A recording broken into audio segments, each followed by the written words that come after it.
Hey guys, Bad Vision here. Got a little bit of an update for you. Not much of anything right now. I'm on crunch time with this house flip we're doing up here. I just got back from picking up two e-locker units from to early Tacoma and early 4Runner Limiteds with the lockers. Anyway, going to get the front and rear axle spares that I have set onto the bench, hopefully within a couple weeks here. Get those modified for the e-locker setup. Decided I'm going to go to a 433, possibly 488 kind of gear ratio. I'm sorry, a 430 or a 488. Just because of the fact that at 55 miles an hour with 37-inch tires, I am in at about 10 to 11 pounds of boost on my setup, which is kind of the higher end of the boost for that setup, even though I'm still pushing 20 pounds of boost, which is way more than it should. Don't do that. I've got some vane issues in that turbo, I think. Still haven't figured that out, but that's nothing to do with the Toyota side of it. That's more or less just the holy red light. That's more or less just the Volkswagen end of it, of using a used engine to do a swap. So what I ended up doing with these was getting the e-lockers, and I'm going to set them into the mini truck axles so that I have selectables front and rear, which is really nice. I got a really good deal on them from another Toyota guy locally.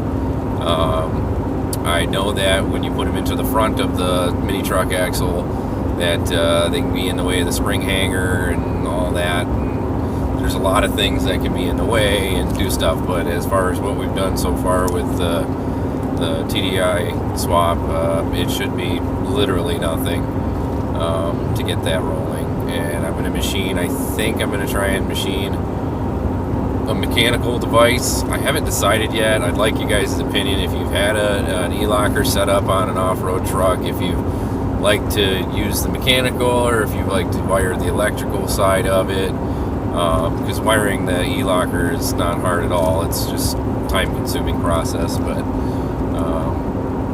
so that being said, I can't decide. I'm still on the hunt for a 4Runner chassis. They're so rusty up here, and people are insane on what they want for them. I mean, a third gen 4Runner with 260, 70, 80,000 miles on it, they still want $5,000 or $6,000, and it's rusted. I mean, the frames are shot and they're rusted. They still want that kind of money. It's insane what people think they are worth around here, and which is fine. I mean, if it has a good frame and it's 250,000 miles, I would never personally pay that amount of money for a vehicle with that many miles, even if it is a Toyota.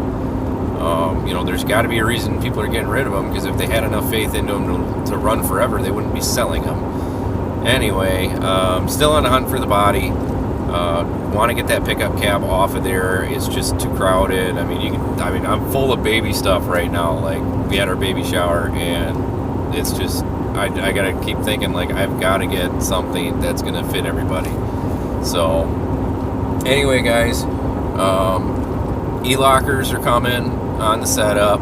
I am trying to, I'm like this close to doing like a stage 3 tune. I'm like this close to pull the trigger.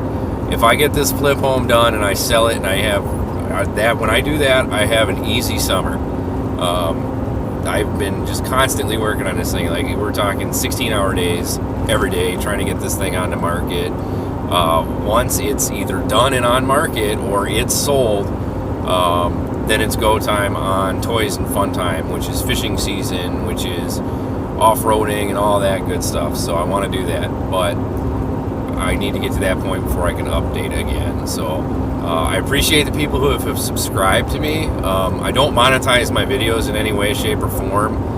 It's all informational, and I do like keeping the video logs going so that you guys, if you're thinking about doing it, you can see which direction I went with it, and maybe do something different, or do the same thing. A lot of you have reached out to talk to me, and again, I will always offer my help with anything that I can.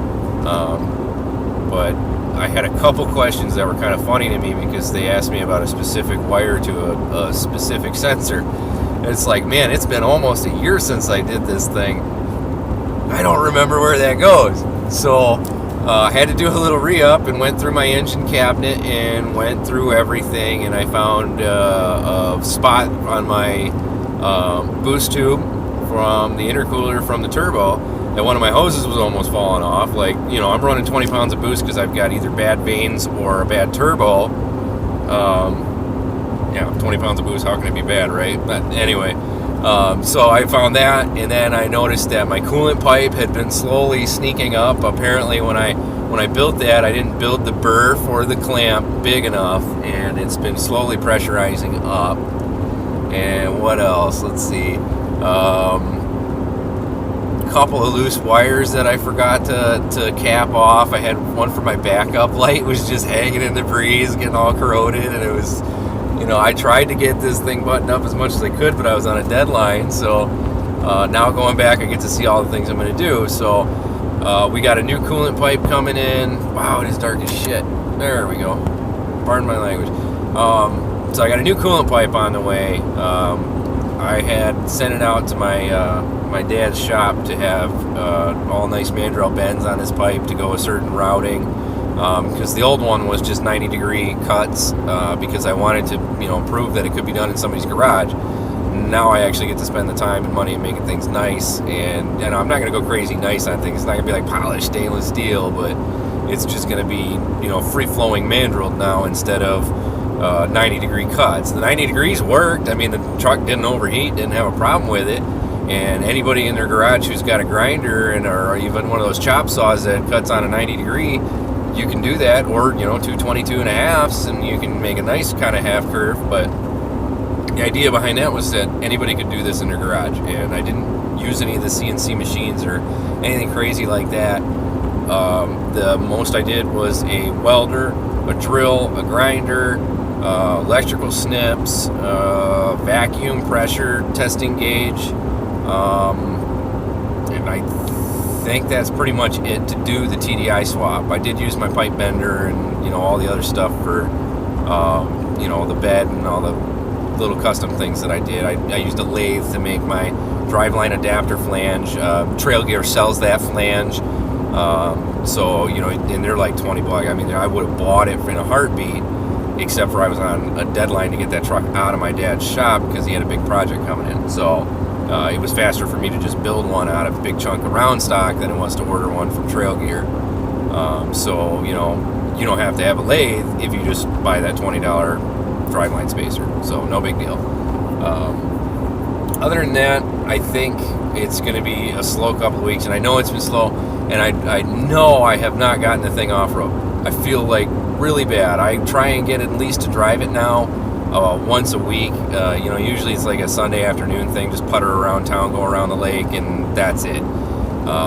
Get it up to speed, play with it a little, but I have not taken it off-road, and I feel just ridiculous at putting e-lockers in another set of axles and planning on this stage 3 tune and getting things set up for a new body, and I haven't even taken this thing off-road. So I am 45 minutes away from an off-road park, and I still haven't made it because I'm just that busy. So my apologies to you people who've been waiting to see what it can do in the off-road. Obviously with front and rear lockers, it's going to do better than most in general. A lot of guys go out there without lockers. They go open diffs, and it's you got all them lights, but you get stuck because you ain't got no lockers. So it makes no sense to me why you wouldn't upgrade your driveline before you put a whole bunch of crazy LED lights on. But to each their own. So anyway, guys, that's where it's at. Stay tuned, stay updated, and I will stay on top of it. I promise. I will get to the videos of an electrolysis program. Not electrolysis, reverse electrolysis. I'm gonna make a bath for one of my 85 frames that's gonna pull the rust away using a chicken wire and a battery charger in a sodium bath kind of thing. Electrolysis, well, whatever. You obviously know I can't figure it out right now. I'm tired.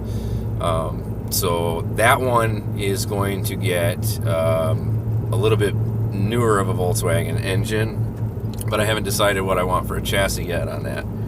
I can't decide because this truck is going to end up being the one that I've already completed. Honestly, it's probably going to end up being a 4-link off-road just monster. So this next one that I'm planning will probably be more like a daily driver thing. I'm trying to still find a nice first-gen 4Runner body because I love the first-gen 4Runner bodies. I just love those. That was one of my first Toyotas, so I just really like them. But again, can't find one that's not rusted through and through. So don't mind traveling to get one, just don't have the time to dedicate, 2-day trip down south into Carolinas to pick up a nice one and come back. That's my biggest problem. So, but if any of you guys are, truck drivers, or, somebody's a truck driver who drives trucks and, wants to give me the hookup, I will definitely pay to have a rust-free one delivered. I'm totally for that. So take care, guys. Have a wonderful week and keep up with your projects. That guy I got those lockers from, he's been working on his project for 6 months, and I felt bad because before I said that, I had told him it took me forever to get mine done, and it was a 3-month project. So kind of felt like a jerk. So stay up with your projects. Don't blow yourself into a hole of money on things. Do it smart, and I will see you next time.